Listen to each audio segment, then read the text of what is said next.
지난주 언급한 것처럼 예레미야 51장까지 내용은 열방의 심판의 메시지입니다. 지난주처럼 몇 가지 본문을 인용하여 내용을 요약해 보겠습니다. 월요일 본문은 에돔에 대한 심판입니다. 하나님은 에돔을 소돔과 고모라처럼 사람이 살 수 없는 것으로 만들어 버리실 것입니다.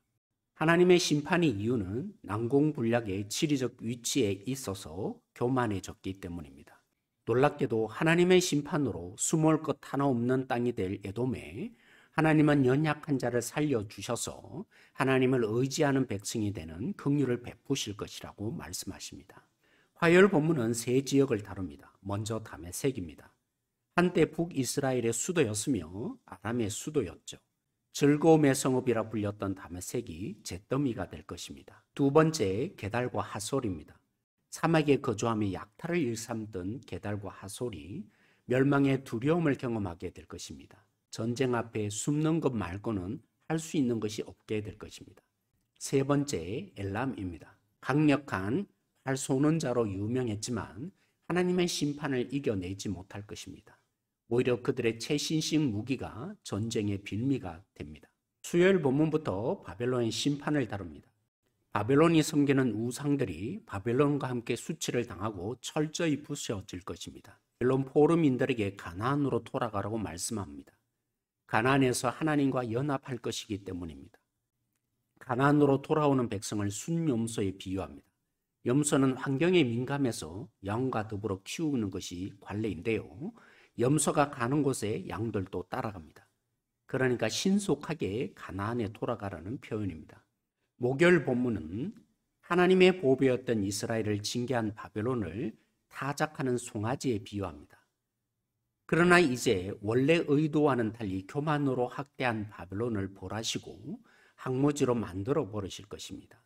하나님이 목자가 되어 이스라엘을 다시 가나안이라는 푸른 초장으로 인도하여 기르시는 것은 그들의 죄를 용서하시기 때문입니다. 그러니 그들은 가나안으로 돌아가야 합니다. 금요일 본문입니다. 세상의 망치라며 온 세계의 심판의 도구로 사용한 바벨론이었습니다.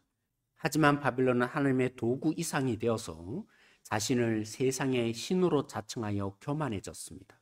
금요일 본문에 그 구체적인 예로 하나님의 성전을 더럽혔기에 하나님이 보복하신다고 표현합니다. 토요일 본문, 아무리 바벨론이 그 당시에 최강대국이라 할지라도 무너질 수밖에 없는 이유는 능치 못할 일이 없으신 하나님께서 바벨론을 치시고 이스라엘을 구원하시기 때문입니다.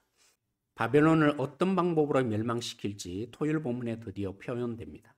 마치 남유다를 심판하기 위해서 북쪽 나라 바벨론을 들어서신 것처럼 바벨론을 멸망시키기 위해서 바벨론의 북쪽 민족을 들어서 사용하신다고 하십니다.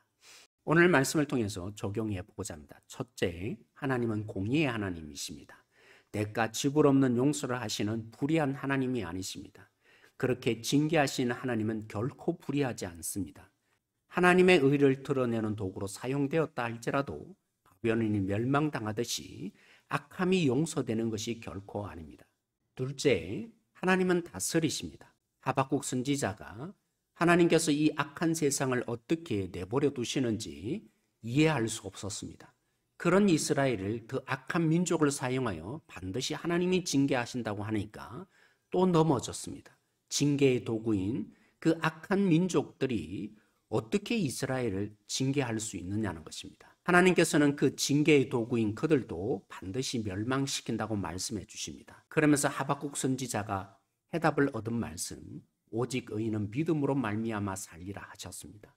현상과 현실에 속지 않고 하나님이 신실하게 하나님 때의 공의를 이루실 것을 바라보며 믿음으로 인내하는 자가 이 땅 가운데 절망하지 않고 살게 될 것입니다.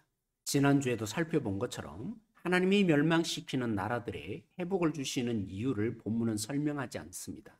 이스라엘이 자녀이기 때문에 회복을 주신다고 하는데 편애하시는 하나님처럼 보입니다.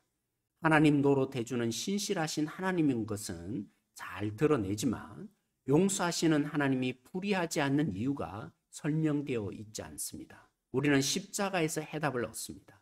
하나님의 의가 십자가에서 완벽하게 드러났습니다. 하나님의 아들 예수님에게 우리의 모든 죄를 전가시키고 대가 지불하게 하셨습니다. 그러니 예수님을 믿는 자를 용서하시며 연합의 교제를 누릴 수 있게 되었습니다. 예수님을 믿어서 하나님과 연합하며 하나님의 용서하심 속에 하나님을 사랑해가며 세상을 이겨가는 성도들이 되십시다.